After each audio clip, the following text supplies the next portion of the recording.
Psalm 17. Hear the right. O Yahuwah, attend unto my cry. Give ear unto my prayer, that goeth not out of feigned lips. Let my sentence come forth from thy presence. Let thine eyes behold the things that are equal. Thou hast proved mine heart. Thou hast visited me in the night. Thou hast tried me, and shall find nothing. I am purposed that my mouth shall not transgress.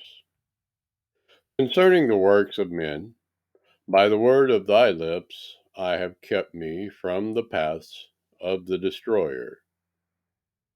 Hold up my goings in thy paths, that my footsteps slip not.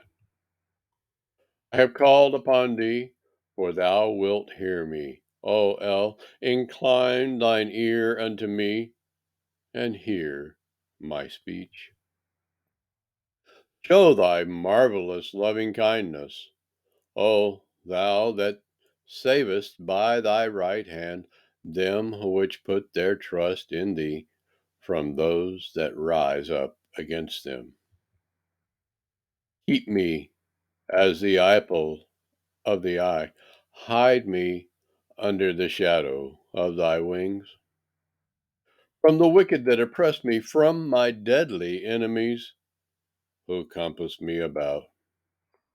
They are enclosed in their own fat. With their mouth they speak proudly. They have now compassed us in our steps.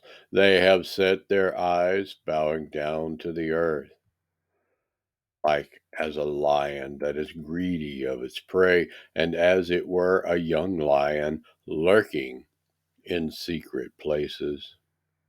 Arise, O Yahuwah, disappoint him, cast him down. Deliver my soul from the wicked, which is thy sword. From men which are thy hand, O Yahuwah, from men of the world, which have their portion in this life, and whose belly thou fillest with thy hid treasure. They are full of children, and leave the rest of their substance to their babes. As for me, I will behold thy face in righteousness. I shall be satisfied when I awake with thy likeness.